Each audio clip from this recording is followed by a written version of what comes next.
आज का प्रसंग है योग कर्म सुकौशलम। गीता समता में ही साधन की पूर्णता मानती है। यदि समता आ जाए तो सिद्ध पुरुषों के सब लक्षण अपने आप आ जाते हैं। यदि किसी साधक में अन्य लक्षण तो हैं पर समता नहीं है तो उसका साधन पूरा नहीं होगा। इसलिए गीता में जहां जहां सिद्धों के लक्षण आए हैं वहां वहां समता की मुख्यता आई है। मतलब है कि समता ही गीता का ध्येय है। गीता का उपदेश दूसरे अध्याय के 11वें श्लोक से आरंभ होता है। उपदेश के आरंभ में भगवान ने 11वें श्लोक से 30वें श्लोक तक शरीरी शरीर, सत्य असत्य, नित्य अनित्य, विवेक का वर्णन किया। फिर 31वें से 38वें श्लोक तक क्षात्र धर्म की दृष्टि से युद्ध करने की आवश्यकता का वर्णन करके 39वें श्लोक में भगवान ने कहा, ऐसा ते अभिहिता सांख्यम बुद्धि योगे तविमाम शरणु। यह समता पहले सांख्य योग कही गई, अब तो इसको योग के विषय में सुन। यहाँ पहली बार बुद्धि शब्द का प्रयोग हुआ है, इससे पहले कहीं बुद्धि शब्द नहीं आया। 39वें श्लोक से जो प्रकरण आरंभ हुआ है उसमें समता का ही कहीं बुद्धि शब्द से, कहीं योग शब्द से और कहीं बुद्धि योग शब्द से कहा गया है। 48वें श्लोक में भगवान योग की परिभाषा बताते हैं। योगस्त कुरु कर्माणि संग तैकत्वा धनंजय सिद्धे सिद्ध्यो समो भूत्वा समत्वम योग उच्यते। हे धनंजय, तू आसक्ति का त्याग करके सिद्धि असिद्धि में सम होकर योग में स्थित हुआ कर्मों को कर, क्योंकि समता को ही योग कहा जाता है। इसके बाद 50वें श्लोक में भगवान कहते हैं, बुद्धि युक्तो जहाती है उभे सुकृत दुष्कृते तस्माद होगा युजस्व योग कर्म सुकौशल में। बुद्धि से युक्त, समता बुद्धि से युक्त मनुष्य वर्तमान में ही पुण्य और पाप दोनों से रहित निर्लिप्त हो जाता है। अतः तुम योग समता में लग जा, क्योंकि योग ही कर्मों में कुशलता है। इस श्लोक में योग कर्म सुकौशलम पदों पर विचार करें तो इनके दो अर्थ लिए जा सकते हैं। कर्म सुकौशलम योग है, अर्थात कर्मों में कुशलता ही योग है। कर्म सु योग है कुशलम, अर्थात कर्मों में योग ही कुशलता है। अगर पहला अर्थ लिया जाए कि कर्मों में कुशलता ही योग है तो जो बड़ी कुशलता से सावधानी से चोरी ठगी आदि कम कर्म करता है उसका कर्म योग हो जाएगा, परंतु ऐसा मानना उचित नहीं है और यहाँ निषिद्ध कर्मों का प्रसंग भी नहीं है। अगर यहाँ शुभ कर्मों को ही कुशलता पूर्वक करने का नाम योग माने तो मनुष्य कुशलता पूर्वक सांगोपांग किए हुए शुभ कर्मों के फल से बंध जाएगा। फले शक्तो निबधयते, अतः उसकी स्थिति समता में नहीं रहेगी और उसके दुखों का नाश नहीं होगा। शास्त्र में आया है, कर्मणा बध्यते जंतु, कर्मों से मनुष्य बंध जाता है। अतः जो कर्म स्वभाव से ही मनुष्य को बांधने वाले हैं वे ही मुक्ति देने वाले हो जाएं। यही वस्तुतः कर्मों में कुशलता है। मुक्ति योग समता से होती है, कर्मों में कुशलता से नहीं। कर्म कितने ही बढ़िया हो, उनका आरंभ तथा अंत होता है और उनके फल का भी संयोग तथा वियोग होता है। जिसका आरंभ और अंत संयोग और वियोग होता है उसके द्वारा मुक्ति की प्राप्ति कैसे होगी? नाशवान के द्वारा अविनाशी की प्राप्ति कैसे होगी? अतः महत्व योग का है, कर्मों का नहीं। अगर उपयुक्त अर्थ ही ठीक माना जाए तो भी कुशलता के अंतर्गत समता निष्काम भाव को ही लेना पड़ेगा, अर्थात कर्मों में कुशलता ही योग है।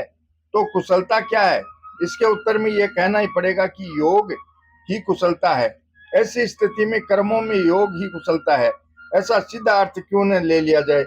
जब उपयुक्त पदों में योग शब्द आया ही है तो फिर कुशलता का अर्थ योग लेने की जरूरत ही नहीं है। अगर प्रकरण पर विचार करें तो योग का ही प्रकरण चल रहा है, कर्मों की कुशलता का नहीं। भगवान समत्वम योग उच्यते कहकर योग की परिभाषा भी बता चुके हैं। अतः इस प्रकरण में योग ही विधेय है, कर्मों में कुशलता विधेय नहीं है। योग ही कर्मों में कुशलता है, अर्थात कर्मों को करते हुए हृदय में समता रहे, राग द्वेष न रहे, यही कर्मों में कुशलता है। इसलिए योग कर्मसु कौशलम है, यह योग की परिभाषा नहीं है, किंतु योग की महिमा है। इसी 50वें श्लोक के पूर्वार्ध में भगवान ने कहा है कि समता से युक्त मनुष्य पुण्य और पाप दोनों से रहित हो जाता है। यदि मनुष्य पुण्य और पाप दोनों से रहित हो जाए तो फिर कौन सा कर्म कुशलता से किया जाएगा। गीता में कुशल शब्द का प्रयोग 18वें अध्याय के 10वें श्लोक में भी हुआ है। न द्वेष्ट कुशलम क्रम कुशले नासुपजयते त्यागी सत्व समाविष्टो मेघावी चिन्ह संशय। जो अकुशल कर्म से देश नहीं करता और कुशल कर्म में आसक्त नहीं होता, वह त्यागी, बुद्धिमान, संदेह रहित और अपने स्वरूप में स्थित है।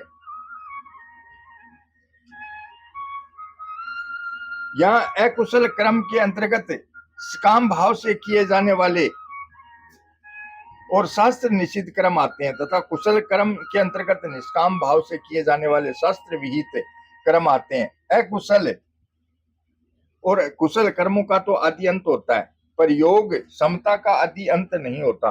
बांधने वाले राग द्वेष ही हैं, कुशल अकुशल कर्म नहीं। अतः राग पूर्वक किए गए कर्म कितने ही श्रेष्ठ क्यों न हो, वे बांधने वाले ही हैं, क्योंकि उन कर्मों से ब्रह्म लोक की प्राप्ति भी हो जाए तो भी वहां से लौटकर पीछे आना पड़ेगा। आ ब्रह्म भुवना लोका पुण्य रावर्तिनो अर्जुन है।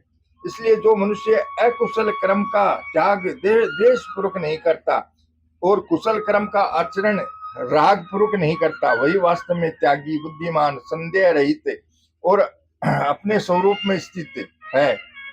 उपयुक्त विवेचन से सिद्ध हुआ कि योग कर्म सुकौशलम है। पदों का अर्थ कर्मों में कुशलता ही योग है, ऐसा न मानकर कर्मों में योग ही कुशलता है, ऐसा ही मानना चाहिए। अब योग क्या है?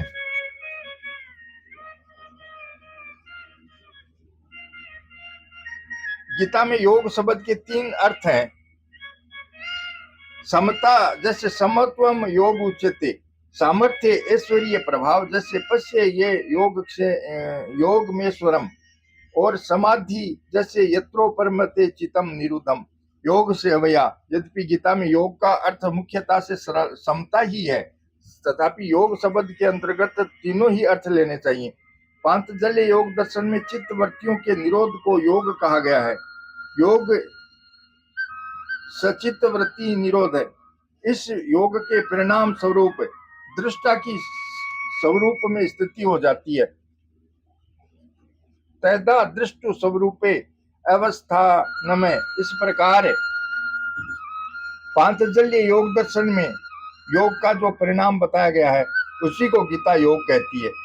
मतलब है कि गीता चित्त वृत्तियों से सर्वथा संबंध विच्छेद पूर्वक स्वतः सिद्ध सम स्वरूप में स्वाभाविक स्थिति को योग कहती है।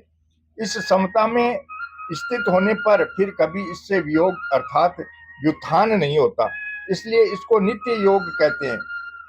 चित्त वृत्तियों का निरोध होने पर तो निर्विकल्प अवस्था होती है, पर समता में स्वतः सिद्ध स्थिति का अनुभव होने पर निर्विकल्प बोध होता है। निर्विकल्प बोध अवस्था नहीं है, प्रत्युत संपूर्ण अवस्थाओं से अतीत तथा उनका प्रकाशक एवं संपूर्ण योग साधना का फल है। इस प्रकार गीता का योग पांतजल्य योग दर्शन के योग से बहुत विलक्षण है। परमात्मा सम है, निर्दोषम ही समम ब्रह्म। जीव परमात्मा का अंश है, ममे वासो जीव लौकी। अतः समरूप परमात्मा के साथ जीव का संबंध अर्थात योग नित्य है। इस स्वतः सिद्ध नित्य योग का ही नाम योग है। यह नित्य योग सब देश में है, सब काल में है, सब क्रियाओं में है, सब वस्तुओं में है, सब व्यक्तियों में है, सब अवस्थाओं में है, सब परिस्थितियों में है, सब घटनाओं में है। मतलब है कि इस नित्य योग का कभी वियोग हुआ नहीं, है नहीं, होगा नहीं और हो सकता नहीं। परंतु असत शरीर के साथ अपना संबंध मान लेने से इस नित्य योग का अनुभव नहीं होता। दुख रूप असत के साथ माने हुए संयोग का वियोग संबंध विच्छेद होते ही इस नित्य योग का अनुभव हो जाता है। तम विद्या दय दुख संयोग वियोगम योग संगीतम है। यही गीता का मुख्य योग है और इसी योग का अनुभव करने के लिए गीता ने कर्म योग, ज्ञान योग, भक्ति योग, ध्यान योग आदि साधनों का वर्णन किया है। परंतु इन साधनों को योग तभी कहा जाएगा जब असत से संबंध विच्छेद और परमात्मा के साथ नित्य संबंध का अनुभव होगा। पांतजलि योग दर्शन के योग का अधिकारी वह है जो मूढ़ और क्षिप्त वृत्ति वाला नहीं है, परंतु तो विक्षिप्त वृत्ति वाला है। परंतु भगवान की प्राप्ति चाहने वाले सब के सब मनुष्य गीता के योग के अधिकारी हैं। इतना ही नहीं, जो मनुष्य भोग और संग्रह को महत्व न देकर इस योग को ही महत्व देते हैं और इसको प्राप्त करना चाहता है, ऐसा योग का जिज्ञासु भी वेदों में वर्णित काम कर्मों का अतिक्रमण कर जाता है। जिज्ञासुरपि योगस्य शब्द ब्रह्माति वर्तते। इस योग की महिमा भगवान ने दूसरे अध्याय के 29वें 40वें श्लोकों में 4 प्रकार से कही है। क्रम बंधम प्रहास्य, समता के द्वारा मनुष्य क्रम बंधन से मुक्त हो जाता है। न्याय भी क्रम नाशो अस्ति, इसके आरंभ का भी नाश नहीं होता। प्रत्यवायो न विद्यते, इसके अनुष्ठान का उल्टा फल भी नहीं होता। सौलभ मप्यस्य धर्मस्य त्रायते महतो भयात, इसका थोड़ा सा भी अनुष्ठान जन्म मरण रूप महान भय से रक्षा कर लेता है। यद्यपि पहली बात के अंतर्गत ही शेष तीनों बातें आ जाती हैं, तथापि सब में थोड़ा अंतर है। जैसे भगवान पहले सामान्य रीति से कहते हैं कि समता से युक्त मनुष्य क्रम बंधन से छूट जाता है। बंधन का कारण गुणों का संग अर्थात प्रकृति से माना हुआ संबंध है। कारणम गुण संगो से सद सदोनि जन्मसु, समता आने से प्रकृति का संबंध नहीं रहता, अतः मनुष्य क्रम बंधन से छूट जाता है। जैसे संसार में अनेक शुभाशुभ कर्म होते रहते हैं, पर वे कर्म हमें बांधते नहीं, क्योंकि उन कर्मों से हमारा कोई संबंध नहीं होता। ऐसे ही समता युक्त मनुष्य का अपने कर्मों से कोई संबंध नहीं रहता। समता का केवल आरंभ हो जाए, अर्थात समता को प्राप्त करने का उद्देश्य जिज्ञासा हो जाए, तो इस आरंभ का भी कभी नाश नहीं होता, कारण कि अविनाशी का उद्देश्य भी अविनाशी होता है, जबकि नाशवान का उद्देश्य भी नाशवान ही होता है। नाशवान का उद्देश्य तो नाश करता है, पर समता का उद्देश्य कल्याण ही करता है। जिज्ञासुरपि योगस्य शब्द ब्रह्माति वर्तते, समता के अनुष्ठान का उल्टा फल नहीं होता। काम भाव से किए जाने वाले कर्मों में अगर मंत्रोच्चारण, अनुष्ठान, विधि आदि की कोई गलती हो जाए तो उसका उल्टा फल हो जाता है। परंतु जितनी समता अनुष्ठान में जीवन में आ गई है, उसमें अगर व्यवहार आदि की कोई भूल हो जाए, सावधानी में कोई कमी रह जाए, तो उसका उल्टा फल बंधन नहीं होता। जैसे कोई हमारे यहाँ नौकरी करता है और अंधेरे में लालटेन जलाते समय कभी उसके हाथ से लालटेन गिरकर छूट जाए तो हम उस पर नाराज होते हैं, परंतु उस समय जो हमारा मित्र है, हमारे से कुछ चाहता नहीं, उसके हाथ से लालटेन गिरकर टूट जाए तो हम उस पर नाराज नहीं होते। प्रत्युत कहते हैं कि हमारे हाथ से भी वस्तु टूट जाती है, तुम्हारे हाथ से वस्तु टूट गई तो चिंता की क्या बात है। अतः जो काम भाव से कर्म करता है, उसके कर्म का तो उल्टा फल हो सकता है, पर जो किसी प्रकार का फल चाहता ही नहीं, उसके अनुष्ठान का उल्टा फल कैसे हो सकता है। समता का थोड़ा सा भी अनुष्ठान हो जाए, थोड़ा सा भी समता का भाव बन जाए, तो वह जन्म मरण रूप महान भय से रक्षा कर लेता है, अर्थात कल्याण कर देता है। जैसे काम कर्म फल देकर नष्ट हो जाता है, ऐसे ही ये थोड़ी सी भी समस्या समता फल देकर नष्ट नहीं होती, प्रत्युत इसका उपयोग केवल कल्याण में ही होता है। यज्ञ दान तप आदि शुभ कर्म यदि इस काम भाव से किए जाएं तो उसका नाशवान फल धन संपत्ति एवं स्वर्ग आदि की प्राप्ति होता है, और यदि निष्काम भाव से किए जाएं तो उनका अविनाशी फल मोक्ष होता है। इस प्रकार यज्ञ दान तप आदि शुभ कर्मों के तो दो दो फल हो सकते हैं, पर समता का एक ही फल कल्याण होता है। जैसे कोई मुसाफिर चलते चलते रास्ते में रुक जाए अथवा सो जाए तो वह जहां से चला था वहां पुनः लौटकर चला नहीं जाता, परंतु जहां तक वह पहुंच गया वहां तक का रास्ता तो कट ही गया। ऐसे ही जितनी समता जीवन में आ गई, उसका नाश योग भ्रष्ट होने पर भी नहीं होता, अर्थात स्वर्गादि लोकों में बहुत वर्षों तक सुख भोगने पर अथवा मृत्यु लोग में श्रीमानों के घर में सुख भोगने पर भी उस समता का नाश नहीं होता। उपसंहार, समता की प्राप्ति के लिए बुद्धि की स्थिरता बहुत आवश्यक है। पांतजलि योग दर्शन में तो मन की स्थिरता वृत्ति निरोध को महत्व दिया गया, पर गीता बुद्धि की स्थिरता उद्देश्य की दृढ़ता को ही महत्व देती है। कारण की कल्याण प्राप्ति में मन की स्थिरता का उतना महत्व नहीं है जितना बुद्धि की स्थिरता का महत्व है। मन की स्थिरता से लौकिक सिद्धियां प्राप्त होती हैं, पर बुद्धि की स्थिरता से लौकिक सिद्धियां प्राप्त न होकर पारमार्थिक सिद्धि कल्याण प्राप्ति होती है। कर्म योग में बुद्धि की स्थिरता ही मुख्य है। अगर मन की स्थिरता होगी तो कर्म योगी कर्तव्य कर्म कैसे करेगा? कारण कि मन स्थिर होने पर बाहरी क्रियाएं रुक जाती हैं। भगवान भी योग समता में स्थित होकर कर्म करने की आज्ञा देते हैं। योगस्थ कुरु कर्माणि, मतलब है कि कर्मों का महत्व नहीं है, परंतु तो योग समता का ही महत्व है। अतः कर्मों में योग ही कुशल है। श्री कृष्ण गोविंद हरे मुरारी, हे नाथ नारायण वासुदेवा। जय श्री कृष्ण।